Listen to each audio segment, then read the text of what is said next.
एक ठाकुर जी के परम भक्त थे त्रिपुरदास, बहुत अच्छा चरित्र है उनका। तो त्रिपुरदास जी जो थे, श्रीनाथ जी की गगदल बना के भेजते थे। गगदल जानते हैं? कंबल, सर्दियों में जो ठाकुर जी धारण करते हैं। किसी ने श्रीनाथ जी के दर्शन किए हो, शीतकाल में दर्शन करना, ठाकुर जी का मुखमंडल दिखाई देता, बाकी सब ऐसे पूरे ढके रहते हैं, उसको गगदल बोलते हैं। तो त्रिपुरदास जी जो थे ये बहुत बड़े मंत्री थे, इनके पास मंत्री पद पर थे तो खूब धन आता था। तो ये बढ़िया सोने की जड़ाऊ, चांदी की जड़ाऊ, बढ़िया गगदल भेजते थे ठाकुर जी को। किसी ने जाके बादशाह से शिकायत कर दी, बोले त्रिपुरदास जी आपके खजाने के सारे पैसा लगा के गगदल बना के श्रीनाथ जी को भेज देते हैं। तो बादशाह ने इनको अपनी मंत्री पद से हटा दिया, और जैसे ही ये मंत्री पद से हटे, कंगाली आ गई, गरीब हो गए। अब इनके पास इतना भी धन नहीं था कि गगदल खरीद के भेज सकें। तो एक लिखने वाली कलम थी इनके पास, वो कलम बेच दी जाकर के, तो उससे 1 रुपया मिला। 1 रुपया से इन्होंने जो वस्त्र खरीदा, बिल्कुल 3rd क्लास वस्त्र खरीदा, 1 रुपए का आया। मन में बड़े दुखी थे, बोले ठाकुर जी मैंने कभी ऐसा वस्त्र आपको भेजा नहीं, लेकिन क्या बताऊं, और कोई मेरे पास चारा नहीं। वो वस्त्र खरीद करके और उस पर प्रेम से हृदय से लगा के उस पर बढ़िया सुंदर कुछ रंग रोगन किया, जो जो उन पर उपस्थित था। थोड़े थोड़े इत्र बचे थे, इत्र लगा दिया और किसी के हाथ मंदिर भिजवा दिए। पहले तो हमेशा खुद जाते थे जब मंत्री थे, लेकिन अब मन में सोचे कि कहीं मैं ऐसी अवस्था में मंदिर गया, गोसाई जी ने अगर मुझे इस अवस्था में देखा तो वे कहीं मुझ पर कृपा करने के लिए धनराशि ना दे दें, इसलिए खुद नहीं गए, किसी के हाथों भिजवा दिया। गगदल नहीं बना पाए थे, चद्दर बनी थी, बस भिजवा दी। और कोई बात नहीं, ठाकुर जी समझेंगे मेरी परिस्थिति। शीतकाल का समय आया, यहां पर वो चद्दर जैसे ही पहुंची तो भंडारियों ने सोचा ये तो बिल्कुल सामान्य स्थिति की है, ये ठाकुर जी की सेवा में क्यों जावे, ऐसे ही रख दो इसको कहीं किनारे, किनारे में कहीं रख दी। शीतकाल प्रारंभ हुआ, जैसे ही ठाकुर जी को गगदल पहनाई, रात्रि में शयन करा करके गुसाई जी चले गए। रात भर गुसाई जी ठिठुरते रहे, मुंह कांपते रहे, हाथ पैर कांपते रहे। सुबह मंगला में जैसे ही दर्शन करने गए तो भीतर जाके जैसे ही ठाकुर जी को उठाया, और ठाकुर जी के दांतों की आवाज आ रही थी, cut cut cut cut cut cut जोर से, और ठाकुर ठिठुर रहे हैं जोर से। गुसाई जी बोले 5-5 गगदल पहना रखी हैं, फिर भी ठिठुर रहे हैं, अंगीठी जला के लाओ। अंगीठी जला करके ठाकुर जी के आगे हाथ सेक सेक के, कभी हाथ पे लगा मैं, कभी गालों पे लगा मैं, कभी गले पे लगा मैं। ठाकुर जी बोले जाड़ो लग रहा, बहुत जोड़ते जाड़ो लग रहा मुझे। गुसाई जी बोले जय जय। अंगीठी जला दी, 5-5 गगदल उड़ा दी, और गगदल लेके आओ। महाराज 10-10 गगदल, ठाकुर जी ढक गए पूरे रजाइयों में। 5-5 अंगीठी जला दी और ठाकुर जी हिल रहे हैं जोर से। और केवल नाटक कर रहे हो ऐसा नहीं, स्पर्श करने में बिल्कुल ऐसा लग रहा है जैसे मानो जैसे ठंडे पड़ गए हो ठाकुर जी। गोसाई जी तो इतनी चिंता में आ गए, क्या करें क्या करें क्या करें। अचानक गोसाई जी बोले 10-10 गगदल और 5-5 अंगीठी, फिर भी ठंडक नहीं जा रही, कोई लीला तो नहीं श्याम सुंदर की। ओहो, निश्चित ही किसी भक्त के द्वारा भेंट आई है और वो हमने पधराई नहीं है, इसीलिए ये सब हो रहा है। तुरंत गोसाई जी बोले किसी भक्त की भेंट आई थी क्या? क्या क्या भेंट आई बताओ। सब बताया, बोले ये भेंट आई है। एक बोला एक और आई है, वो पतली सी चद्दर आई है एक, उसका कपड़ा भी ऐसा हम भी नहीं पहने, वो रखी है किनारे। गुसाई जी बोले वही लेके आओ। लेकर के आए,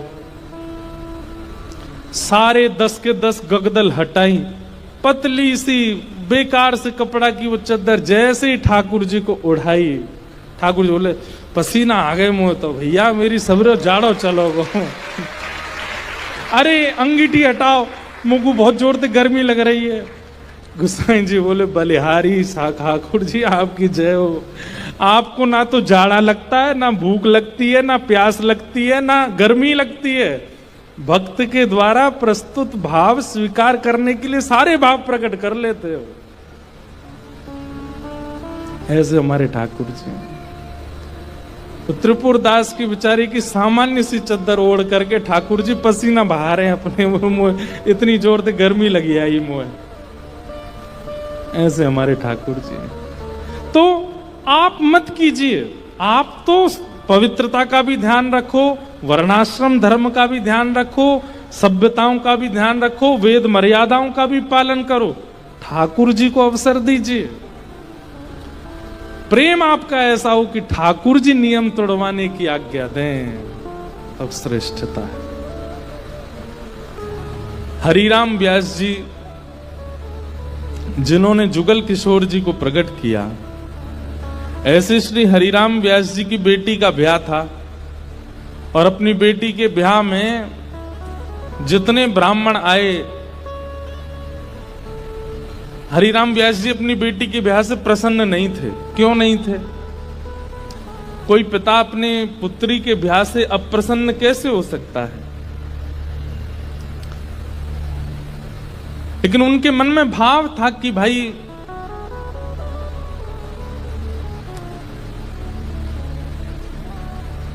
वृंदावन से बाहर क्यों जा रही हो? अपनी बेटी से कह रहे थे कि भाग्य होता है तब वृंदावन प्राप्त होता है, और तुम ब्याह करके अपने पति के साथ विदा होकर के वृंदावन से बाहर जा रही हो, ये मुझे अप्रिय लग रहा है। बेटी ने कहा पिताजी ये तो स्वभाव है कि बेटी को बाहर जाना ही पड़ता है, और बाहर कहां, जहां पति का घर है वहां जाना पड़ेगा। तो हरिराम व्यास जी बोले तुम्हारे पास 2 उपाय हैं। बोले क्या? या तो पति से कहो कि वृंदावन में घर बना ले, या फिर उसी से ब्याह करो जो वृंदावन में रहता हो।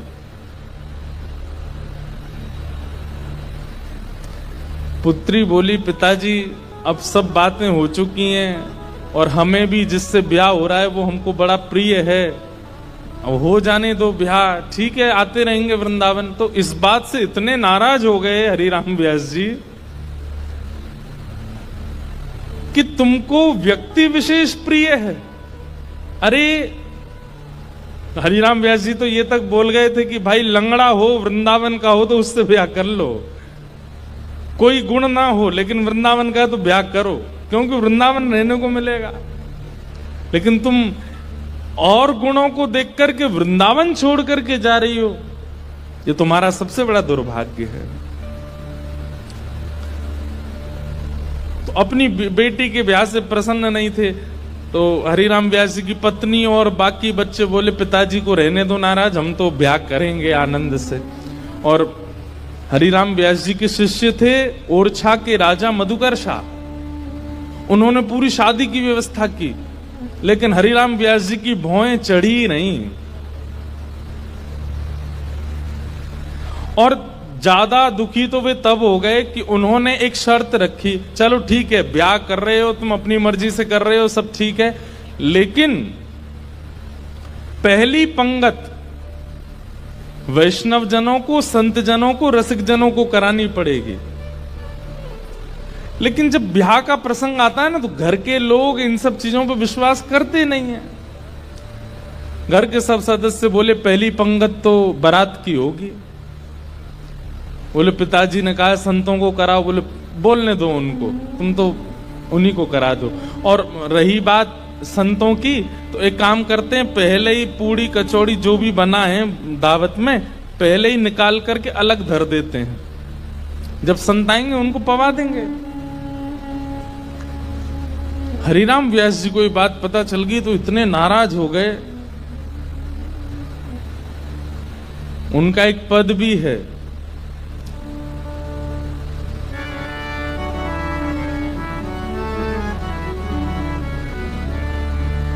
संतन सो अधिक समधी प्यारे। बोले संत इतने प्रिय नहीं है, वो समधी बहुत ज्यादा अच्छा लगता है, उसको तो गरम गरम खवा रहे हैं और संतों के लिए अलग निकाल दिया है। बड़े नाराज हुए, बोले संतों का अपमान कर रहे हो। बेटी बोली पिताजी मेरा ब्याह है, आप बिल्कुल खुश नहीं हो। बोले मुझे खुशी करानी है तो वृंदावन से बाहर मत जाओ। ब्राह्मण लोग आए जो ब्याह पढ़ा रहे थे, तो हरिराम व्यास जी बड़े विद्वान थे, तो ब्राह्मण आकर के बैठे, सबने बैठ करके हरिराम व्यास जी से वार्ता की। तो ब्राह्मण सब बोले व्यास जी कोई अच्छी बात सुनाओ। तो हरिराम व्यास जी पद गाने लगे, वे मरे जिन मेरे घर ब्याह पढ़वायो। सारे ब्राह्मण बोले ऐसा मत कहो भगवान। बोले कि तुम भाग जाओ यहां से, या तो पुत्री को कहो कि वो वृंदावन छोड़ करके नहीं जाए, और यदि वो जाने का मन बना चुकी है तो वो सब मर जाएंगे जिन्होंने ब्याह पढ़ाया। ब्राह्मण तो घबरा गए। फिर अंत में मधुकर शाह जो राजा थे और छाके, उन्होंने हरिराम व्यास जी को प्रणाम किया। बोले मैं जिम्मेवारी लेता हूं, आपके दामाद और बेटी बाहर नहीं जाएंगे, मैं यहीं घर बनवा दूंगा, वो यहीं रहेंगे। तब हरिराम व्यास जी प्रसन्न हुए। मतलब हम संसारी लोग हैं, हमारे लिए कई बार रिश्ते नातेदार ज्यादा हो जाते हैं, ठाकुर जी से ज्यादा हो जाते हैं। हमारे लिए कई बार दिखावा ज्यादा हो जाता है, कई बार सब प्रदर्शन में हम लोग ज्यादा चले जाते हैं, हमारे लिए भक्ति भाव कहीं पीछे छूट जाता है। पर वृंदावन को भजने वाले के लिए ठाकुर जी प्रधान है और कुछ प्रधान नहीं है। इसलिए वहां धर्म प्रधान नहीं है, प्रेम प्रधान है। एक भगवान के परम भक्त थे, नारायण दास उनका नाम था। बहुत ध्यान से सुनना। नारायण दास जी को भी वृंदावन से बहुत प्रेम था, और वृंदावन का प्रेम उन पर ऐसा चढ़ा कि वो गोपी भाव में रहने लगे। और कैसा गोपी भाव? श्रृंगार कर लेते, बिंदी लगा लेते, मांग में सिंदूर भर लेते, बड़े बड़े केश कर लिए थे, पैरों में नूपुर पहनते, हाथों में चूड़ियां पहनते और लहंगा पहन करके और बढ़िया सुंदर श्रृंगार करके किसी के सामने नहीं जाते थे। अपने गोपाल जी उनको तैयार करके, उनका श्रृंगार करके उनका भोग लगा के उनके सामने नाचते थे, अपने ठाकुर जी के आगे, और किसी को नहीं दिखाते थे, बस अपने ठाकुर जी को दर्शन कराते थे। नाचते थे, गाते थे, रिझाते थे, और फिर नाचते नाचते फिर प्रसादी सिद्ध करते, प्रसादी सिद्ध करके फिर राजभोग करा देते, ब्यारू करा देते, कलेऊ करा देते, ठाकुर जी के अष्टाम लीला करते, अष्टयाम भोग धराते। लेकिन नृत्य और गायन ये दो सेवा नहीं छोड़ते थे। लेकिन धीरे धीरे वैष्णवों ने उनको देखना, ढूंढना शुरू कर दिया। लोग उनकी कुटिया में जाने लगे, तो वैष्णवों को तो वो बैठने देते थे। बोले आप सब तो ठाकुर जी के समान हो, आपके सामने तो मैं नाच सकता हूं। सब लोग इधर देखो, ध्यान से, आवाज आ रही है हमारी?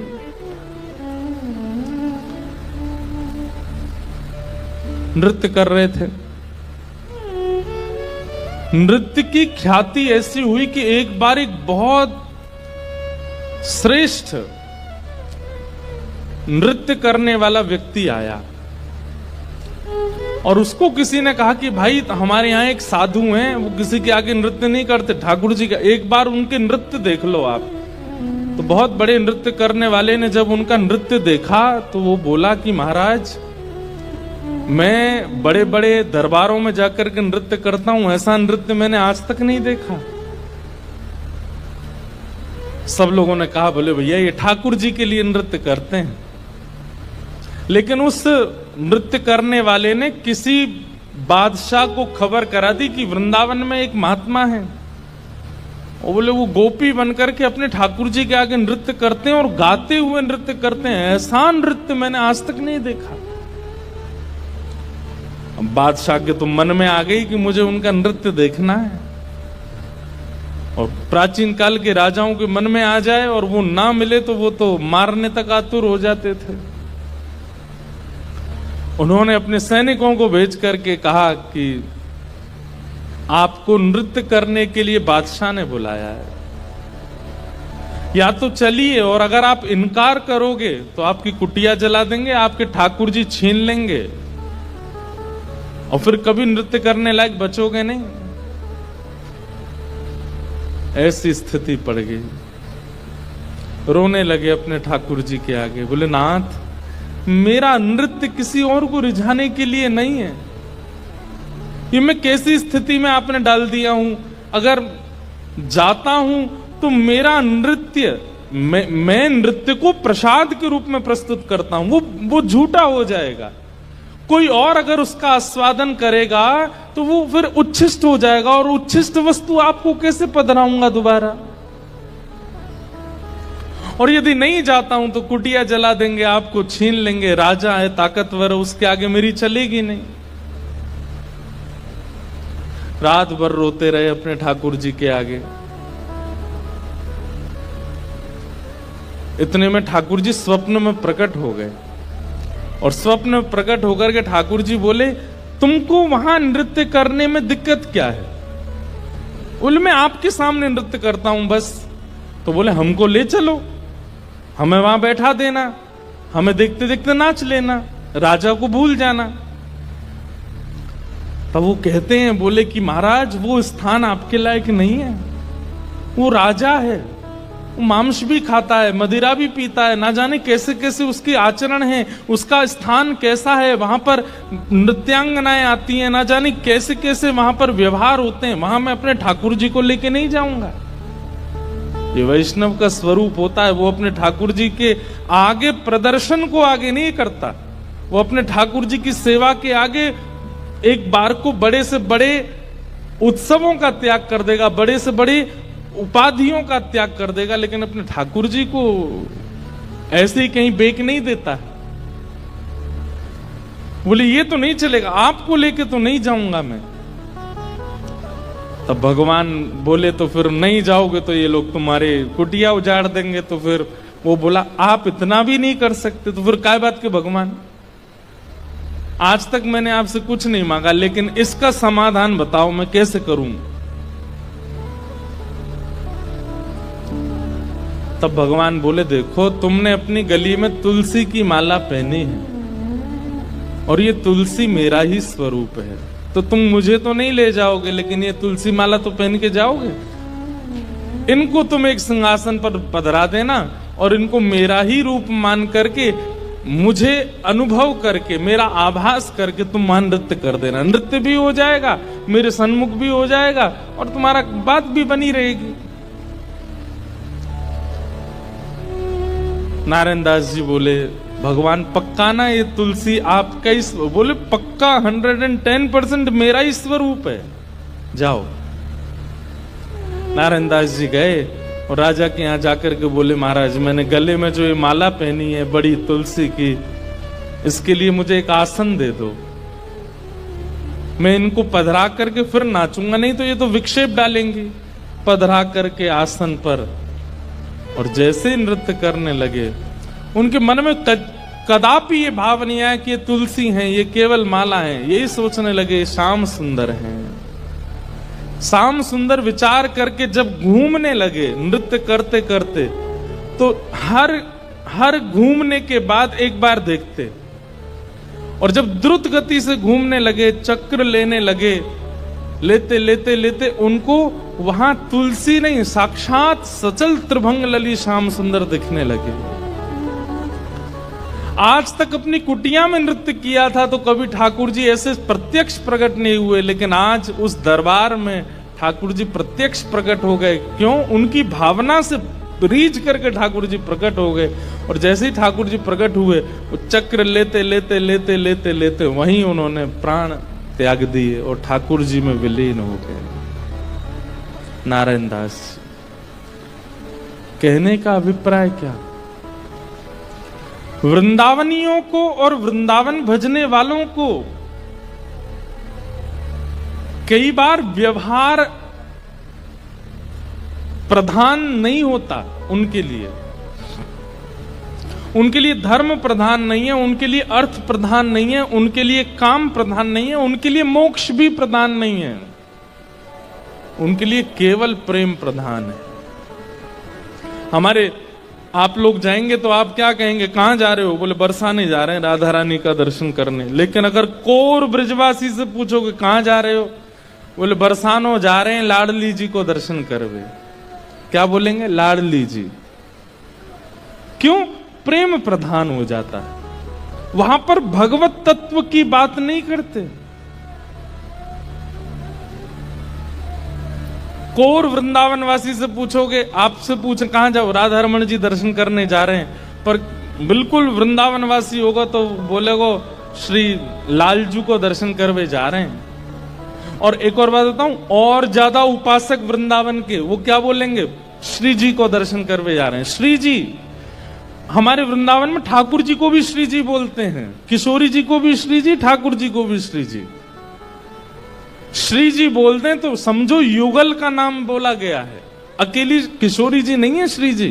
श्री जी माने ठाकुर जी और किशोरी जी दोनों। श्री माने राधा रानी और जी कौन है? बोले लाल जी, श्री जी। वृंदावन में प्रेम प्रधान है, धर्म अर्थ काम और मोक्ष नहीं है।